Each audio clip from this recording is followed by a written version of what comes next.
अल्लाह तबारक व ताला ने इस सरजमीन पर 1 लाख से ज़ायद पैगंबरों को भेजा, जिनका सामना फ़िरौन और नमरूद जैसे सरकश लोगों से हुआ।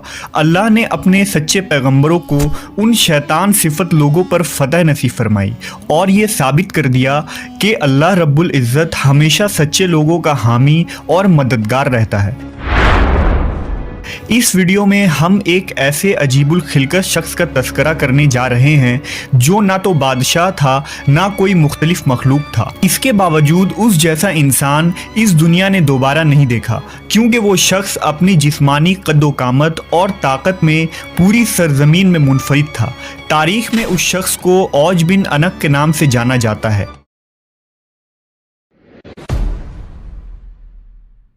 ये शख्स इतना लंबा और देवकामत था कि वो समुंदर में चलता तो डूब ना सकता था।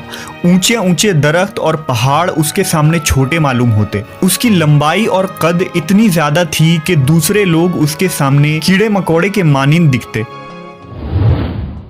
दरअसल औज बिन अनक हज़रत आदम अलैहिस्सलाम का नवासा था, जो हज़रत आदम की बेटी सफूरा की बतन से पैदा हुआ था। औज बिन अनक बचपन से ही अपने हम उम्र बच्चों से ज़्यादा दराज कद और मजबूत नज़र आता था और जब जवान हुआ तो उसकी लंबाई गैर मामूली बढ़ती चली गई। रिवायतों के मुताबिक उसका कद 80 हाथ था।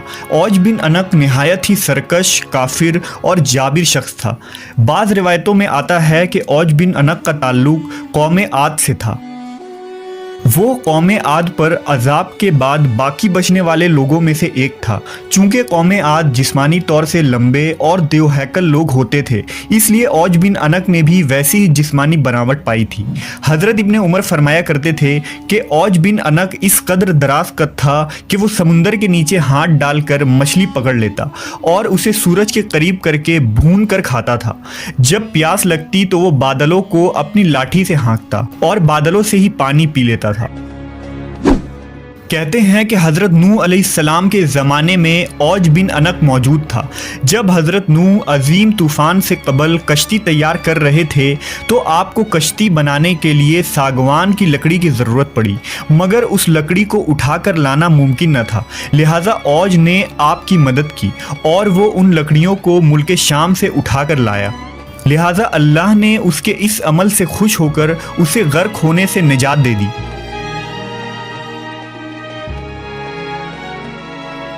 जबकि बाज़ लोगों ने लिखा कि औज हज़रत नूह अलैहिस्सलाम पर ईमान न लाया था और आपकी कश्ती में सवार होने से इनकार कर दिया था। इसके बावजूद वो इस सैलाब से बच निकला, क्योंकि तूफ़ान नूह के वक्त पानी सिर्फ उसके कमर तक आती थी। मगर बाज़ उलमा ने इस बात की सख्त तरदीद की है, क्योंकि कुरान की आयतों के मुताबिक तूफ़ान नूह के बाद हज़रत नूह की कश्ती में सवार होने वाले अहले ईमान के सिवा कोई शख्स भी ज़मीन पर बाकी न बचा था। इस मौजू पर इमाम सुयूती ने अल औज फ़ी खबर औज नाम से एक रिसाला लिखा है, जिसमें उन्होंने औज बिन अनक की शख्सियत के मुतालिक बहुत कुछ तहरीर फरमाया है।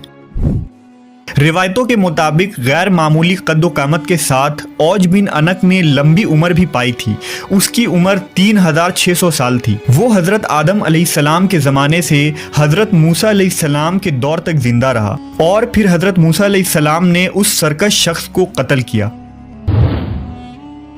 वाक़या कुछ यूँ है कि जब बनी इसराइल को फ़िरौनियों से निजात मिली और फ़िरौन दरियाए नील में गर्क हो गया तो अल्लाह ने हज़रत मूसा से ये वादा किया कि शाम की मुक़द्दस सरज़मीन बनी इसराइल को दी जाएगी। उस वक्त वहाँ जालिम और जाबिर किनानी लोग आबाद थे। लिहाजा अल्लाह ने हुक्म दिया कि उन जाबिर लोगों से जंग करो और उन्हें वहाँ से निकाल बाहर कर दो।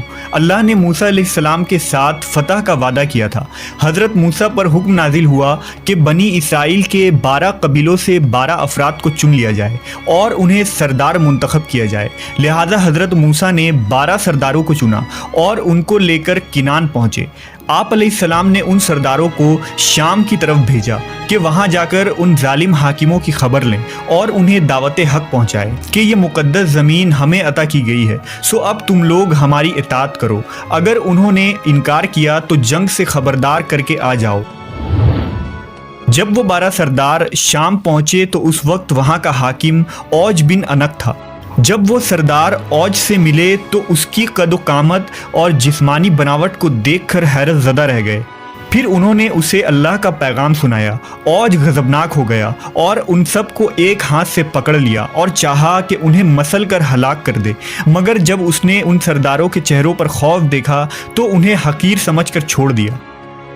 جب وہ سردار اپنی قوم میں واپس آئے تو حضرت موسیٰ علیہ السلام سے وہاں کا حال بیان کیا اور یہ بھی بتایا کہ وہاں کے پھل بھی بہت بڑے بڑے ہیں، انار کا صرف ایک دانہ ایک آدمی کا پیٹ بھرنے کے لیے کافی ہے۔ اس پر حضرت موسیٰ علیہ السلام نے ان تمام سرداروں سے کہا کہ تم قوم کے پاس ملک کے شام کی خوبیاں بیان کرنا اور دشمن کی طاقت و قوت بیان نہ کرنا، لیکن پیغمبر خدا کے اس حکم پر صرف 2 افراد یعنی حضرت یوشع بن نون اور کالود بن قدادہ ہی قائم رہ سکے۔ باقی تمام سرداروں نے ملک شام میں بسنے والے افراد کی طاقت و قوت کا حال قوم بنی اسرائیل کو سنا دیا، جس پر بنی اسرائیل نے چاہا کہ وہ جہاد میں نہ جائیں۔ حضرت موسیٰ علیہ السلام نے انہیں سمجھایا کہ اے لوگو، تم مت گھبراؤ کہ میرے ساتھ اللہ نے وعدہ نصرت فرمایا ہے کہ میں تمہیں ان کافروں پر فتح دوں گا۔ دوسری طرف بنی اسرائیل نے حضرت موسیٰ سے کہا، اے موسیٰ، وہاں بے شک ایک زبردست قوم ہے، ہم وہاں ہرگز نہیں جائیں گے یہاں تک کہ وہ وہاں سے نکل جائیں۔ یوشع بن نون اور کالود بن قدادہ نے بھی اپنی قوم کو ترغیب دی کہ وہ اللہ پر یقین رکھیں اور حملہ کریں۔ اس پر وہ کہنے لگے کہ اے موسیٰ، تو اور تیرا رب دونوں جا کر ان سے لڑو، ہم تو یہیں بیٹھے رہیں گے۔ پس اللہ نے قوم بنی اسرائیل کی اس نافرمانی کے سبب 40 سال تک ملک شام کی سرزمین ان پر حرام کر دی اور یہ قوم جنگلوں میں پھرتی رہی۔ روایتوں کے مطابق اپنی قوم کی نافرمانی کے بعد حضرت موسیٰ علیہ السلام خود ہی اوج بن انق کے خاتمے کے لیے روانہ ہوئے۔ جب اوج بن انق نے انہیں دیکھا تو چاہا چونٹی کی طرح پیروں سے مسل دے اور کہا کہ تو ہی قوم بنی اسرائیل کا وہ سردار ہے جس نے فرعون کو دریائے نیل میں ڈبویا تھا۔ پھر اس نے حضرت موسیٰ پر حملہ کر دیا۔ حضرت موسیٰ علیہ السلام نے بھی جوابی حملہ کیا اور 10 گز اوپر اچھل کر اس کی ٹخنوں پر عصا مارا۔ یہ ضرب ایسی کاری تھی کہ اوج بن انق نامی یہ پہاڑ جیسا شخص وہیں گر کر مر گیا۔ کہتے ہیں کہ اس کی لاش 40 سال تک وہیں زمین پر پڑی رہی۔ اس عرصہ میں اس کے جسم کا گوشت گل کر صرف ڈھانچہ رہ گیا۔ جب حضرت موسیٰ علیہ السلام اور حضرت ہارون علیہ السلام جہاد سے سرخرو ہو کر واپس لوٹے تو اس کے ڈھانچے کو اٹھا کر دریائے نیل پر رکھ دیا اور ایک عرصہ تک وہ ڈھانچہ دریائے نیل پر پل کا کام انجام دیتا رہا۔ مخلوق خواہ کتنی بھی شرکس اور قد آور ہو، جب اللہ کی پکڑ ہوتی ہے تو اس کی طاقت و قوت ریت کے مانند ڈھیر ہو کر رہ جاتی ہے اور یہ بعد میں آنے والے لوگوں کے لیے نشان عبرت بن جاتی ہے۔